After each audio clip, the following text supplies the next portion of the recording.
حضرت زینب کبریٰ سلام اللہ تعالی علیہا جو دختر حضرت خدیجہ دختر حضرت زہرا ہیں، امام حسین علیہ السلام کے ساتھ نہضت حسینی میں شریک ہوئیں،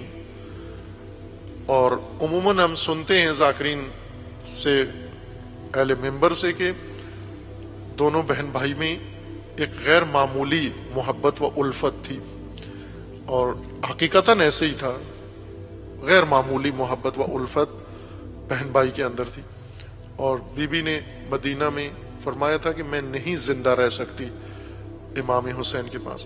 خوب اسے اگر ہم بہن بھائی کی محبت کہیں تو یہ تو کوئی اعلیٰ چیز نہیں ہے، یہ تو کوئی انفرادیت نہیں ہے، چونکہ ہر بہن بھائی میں محبت ہوتی ہے، ایک نسبی رحمی تعلق کی وجہ سے ہر بہن بھائی سے محبت رکھتی ہے، اور یہ تو حضرت زینب کا امتیاز نہیں ہے کہ بھائی سے محبت کرتی ہیں، ساری بہنیں بھائی سے محبت کرتی ہیں۔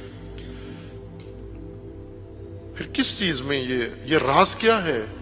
کہ یہ اعزاز ہے حضرت زینب کے لیے سید الشہداء سے؟ یوں نہیں تھا کہ امام حسین علیہ الصلاۃ والسلام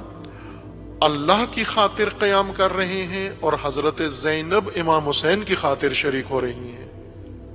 یوں نہیں تھا مسئلہ،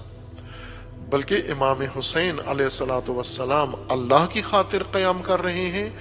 اور بی بی بھی اپنے بھائی کے ساتھ اس قیام میں اللہ کی خاطر شریک ہو رہی ہیں،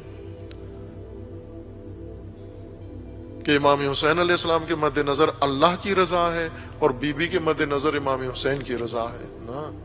بی بی کے مد نظر بھی اللہ کی قربت، اور جو بی بی نے راہ میں ہر قدم پر ثابت کیا، خصوصاً اس شام کے بعد، شام غریبہ کے بعد، عاشور کے بعد جو کچھ بی بی نے ثابت کیا، وہ قاطع دلیل ہے اس بات پر کہ بی بی ضرور سید الشہداء سے محبت رکھتی تھیں، لیکن خدا کی خاطر، اللہ کی خاطر۔